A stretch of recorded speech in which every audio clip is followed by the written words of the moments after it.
दोस्तों, आपका स्वागत है आपके अपने चैनल MSF हिस्ट्री भारत पर। MSF हिस्ट्री भारत चैनल लेकर आया स्पेशल सीरीज भारत के वीरों की शौर्य गाथा, जन्म से लेकर शहीद होने तक की पूरी कहानी। स्पेशल सीरीज भारत के वीरों की शौर्य गाथा एपिसोड 10 में आज हम आपको बताएंगे परमवीर चक्र विजेता कंपनी क्वार्टर मास्टर हवलदार अब्दुल हामिद की पूरी कहानी। वीर अब्दुल हामिद का जन्म 1 जुलाई 1933 को उत्तर प्रदेश के गाजीपुर जिले के दामोपुर गाँव में हुआ था। पिता का नाम मोहम्मद उस्मान और माता का नाम सकीना बेगम था। इनके पिता दर्जी का काम करते थे। अब्दुल हामिद के 3 भाई और 2 बहनें थीं। उन्होंने जूनियर हाई स्कूल देवा से 8वीं कक्षा उत्तीर्ण की, लेकिन घर की स्थिति को देखते हुए आगे की पढ़ाई नहीं कर सके और अपने पिता के साथ उनकी सिलाई की दुकान पर काम करने लगे।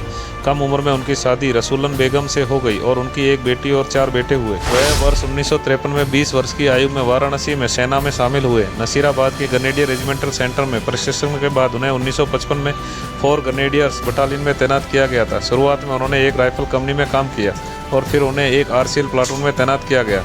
अपनी सेवा के दौरान CQMH अब्दुल हामिद ने आगरा, अमृतसर, जम्मू और कश्मीर, दिल्ली और रामगढ़ में अपनी बटालियन के साथ सेवा की। 1962 के भारत चीन युद्ध के दौरान उनकी बटालियन 7वीं इन्फेंट्री ब्रिगेड का हिस्सा थी और उन्होंने चीनियों के खिलाफ अरुणाचल प्रदेश में नामकाचू की लड़ाई में भाग लिया था। चारों ओर से घिरी हुई बटालियन ने पैदल ही भूटान और फिर मीसामारी में लड़ाई लड़ी। युद्ध के बाद वे अंबाला लौट आए। एंटी टैंक प्लाटून में 5 साल की सेवा के बाद अब्दुल हामिद को पदोन्नत किया गया और कंपनी क्वार्टर मास्टर हवलदार नियुक्त किया गया। वे बटालियन में 106 mm आरसीएल शूटिंग में सर्वश्रेष्ठ थे, इसलिए उन्हें बटालियन की आरसीएल प्लाटून की कमान सौंपी गई। भारत में अस्थिरता उत्पन्न करने और शासन व्यवस्था के खिलाफ विद्रोह भड़काने की अपनी योजना ऑपरेशन जिब्राल्टर के तहत पाकिस्तान सेना ने भारतीय सीमा में जम्मू कश्मीर में लगातार घुसपैठ करने की गतिविधियां शुरू कर दी थी। 5 से 10 अगस्त 1965 के बीच भारतीय सेना ने भारी तादाद में पाकिस्तानी नागरिकों के घुसपैठ को उजागर किया। पकड़े गए घुसपैठियों से मिले दस्तावेजों के जरिए इस बात के पुख्ता सबूत मिले कि पाकिस्तान ने कश्मीर पर कब्जा करने के लिए गुरिल्ला हमले की योजना बनाई थी। बटालियन को पहले ही 24 घंटे से अधिक समय हो चुका था। उसने अपनी रक्षात्मक स्थिति में खाइयां और हथियार के मोर्चे खोदना शुरू कर दिया।